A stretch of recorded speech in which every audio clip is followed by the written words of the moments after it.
What's happening? Brian Tong here, and welcome to the Apple Bite for all the good and bad inside the world of Apple. Now, there's lots of news this week, so let's get to the show. The Taiwanese newspaper, The Economic Times, reports that Apple is lining up suppliers for the next-gen MacBook Air that will launch in the third quarter of this year. Now, that's been the typical pattern for new Apple laptop announcements. Now, according to the report, the next Air will receive internal performance upgrades with Intel's latest Haswell platform, but also a facelift with new external features that were not explained in any way, shape, or form, and the possibility of a Retina display. We know the Retina display requires a lot more power, so if they can figure out the battery life issues, I think we'll see it. And if they can't, well, we won't. But you know what they say, once you go Retina, you can't go back in up.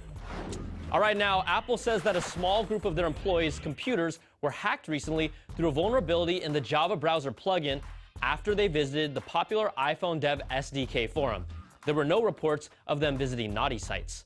Now, Apple says the infected machines were also isolated and there was no evidence that any data left Apple, which was really a big disappointment for people just begging for any iWatch information. Apple then released a Java update for macOS 10 that includes a malware removal tool. Now, early reports suggested the hackers who targeted Apple were from China, but then investigators now believe the criminals were based in Eastern Europe instead. You know, we're good at bootlegging and hacking, but China, Eastern Europe, you know, pretty much the same thing. Now, in rumor news, DigiTimes reports that Apple supplier AU Optronics has improved their poor iPad mini display production. They're now caught up and working on their next project, the new display for the next-gen iPad mini. DigiTimes says they have already begun work on the new panel, which is believed to be, and really better be, a Retina display. And you guys know what they say about Retina. It's sharp. Now, new data from Strategy Analytics found that Apple's iPhone 5 and iPhone 4S are the world's two most popular smartphones. The numbers found that the iPhone 5 shipped more than 27 million units during the holiday quarter. The 4S is believed to have shipped more than 17 million, and the Samsung Galaxy S3 shipped more than 15 million phones.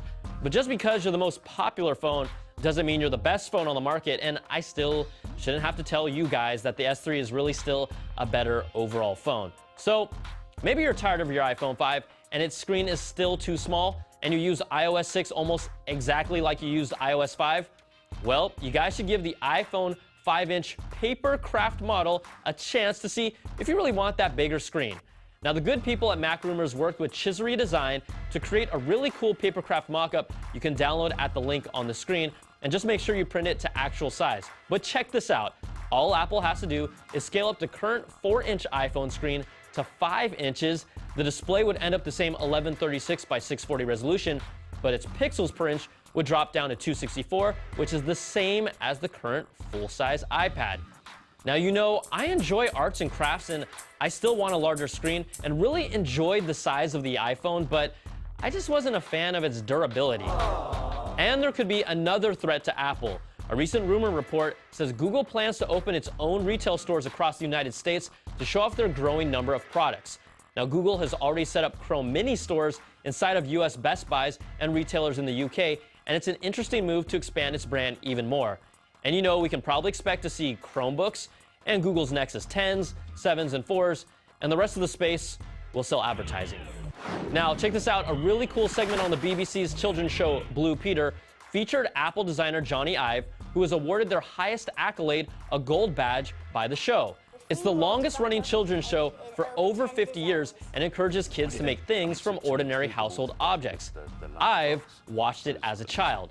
Now, during the segment, I've talked about the thinking that goes into naming a product. If we're thinking of lunchbox, we'd be really careful about not having the word box already, you know, give you a bunch of ideas that could be quite narrow, because you think of a box as being square and like a cube.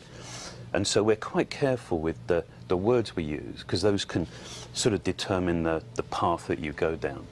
Well, that's kind of odd, because I just thought he put the letter I in front of everything. All right, guys, that's going to do it for this week's episode. Email us at theapplebite@cnet.com or hit me up on Twitter, and we'll read some of your questions or really any personal comments you would like to express next week. I'm Brian Tong. Thanks for watching. We'll catch you guys next time for another Bite of the Apple.